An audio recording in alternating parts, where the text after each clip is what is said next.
Now, you may already be aware of some cultural differences between countries and how it can be difficult to overcome those differences. However, as I'm not an expert, allow me to introduce you to Roger, who specialises in helping people with their challenges, moving to a different country, and with particular emphasis on the UK and on France. Please welcome to the stage for the speech entitled How to Navigate Across Cultures. It's Roger!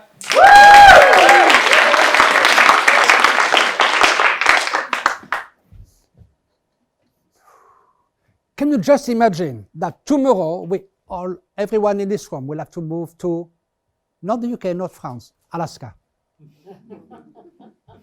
That will be quite a shock. The first neighbor may be miles away.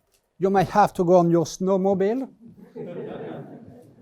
and go along across frozen lands for miles and miles because you can see a human face. It will be quite uneven, a bit like our roads in the UK. So that will be a culture shock. So how do we adapt to changes? Mind you, we don't have to go very far for a lot of differences between countries.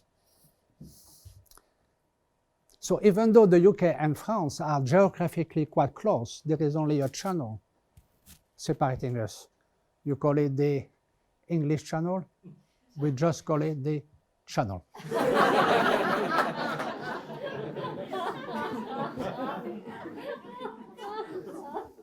But there is a sea of differences. So how do we adapt to those changes? I would like to, so I've been thinking, how do we do it? So we listen, we observe, and learn. So that's my LOL system, my LOL tips, my 3 tips. So, there is, in this room, there is more diversity amongst all the individuals here than there are differences between cultures. So a culture, Pellegrino gives a definition as follows.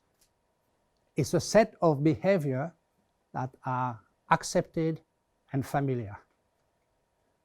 So what's accepted and familiar in one country or in a culture is not necessarily what's accepted and familiar in another. So for example, one of the first things we think about about the UK is about queuing up. We all very disciplined about that. One person there, and here, another there, another one here.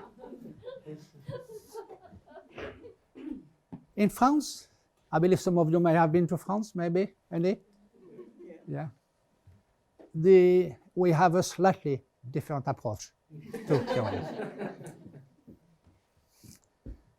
So interestingly, so if I have not been observing that and listening, then I will be doing it the French way. And I think I probably maybe seeing as being rude, I don't know.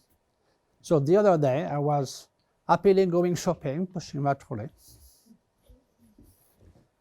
to that checkout what was free. And then on my right-hand side, a lady, about my age, 21, she was going to go on the checkout I was going to. Interestingly, we both stopped at the same time. Please go. Please go. That could have lasted about 5 minutes. Anyway, in the end, she let me go.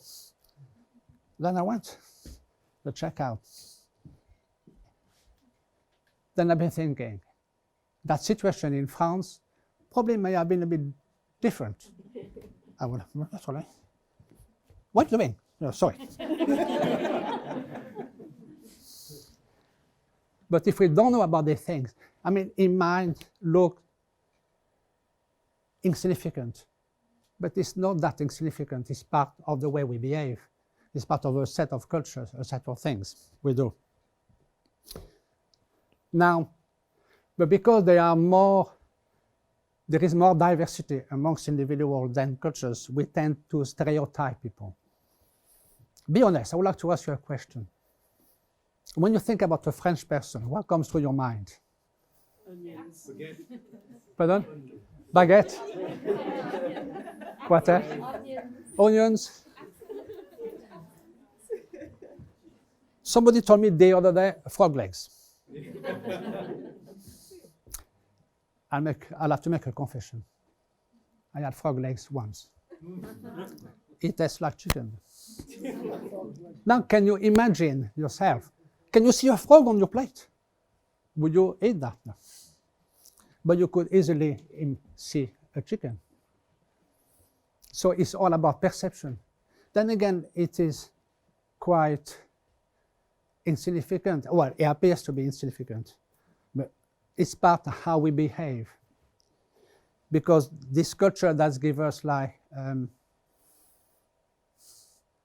we behave because it's familiar and because it's accepted. To come back briefly to the queuing, now to me it has become accepted. I have accepted how people behave. I have accepted how they do things. And it has become familiar and part of how I do it. And it's become part of my second nature. I just forgot about it. It's just there.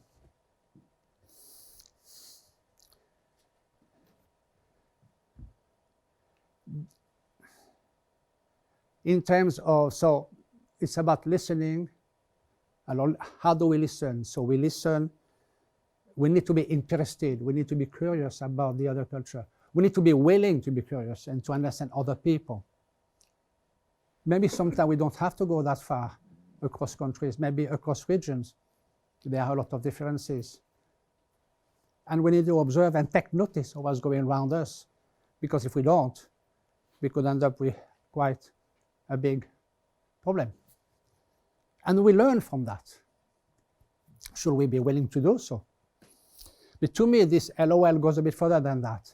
So that big O in the middle, if you fold it in half, what does that become? A big C.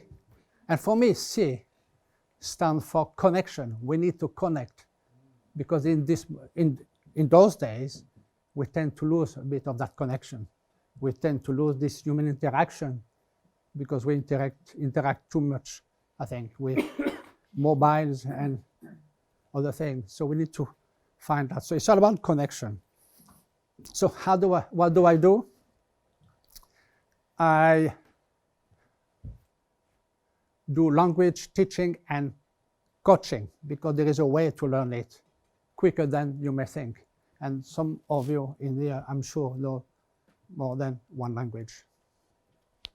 And also, I'm offering how to learn survival French and English in 4 weeks, because you need to survive whatever you want to do over there. One thing, I can give you a tip. If you want to go to France, or if you haven't been yet, if you try to speak French, people will love you for it. And you will see. It doesn't matter how bad it is. It doesn't matter at all.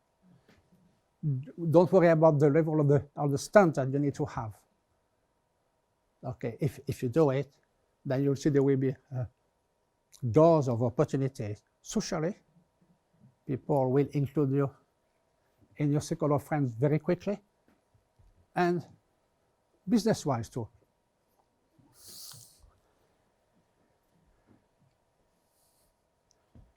I would like to finish with a quote from Nelson Mandela, which I think could encompass everything. If you talk to a man in a language he understands, that will go to his head.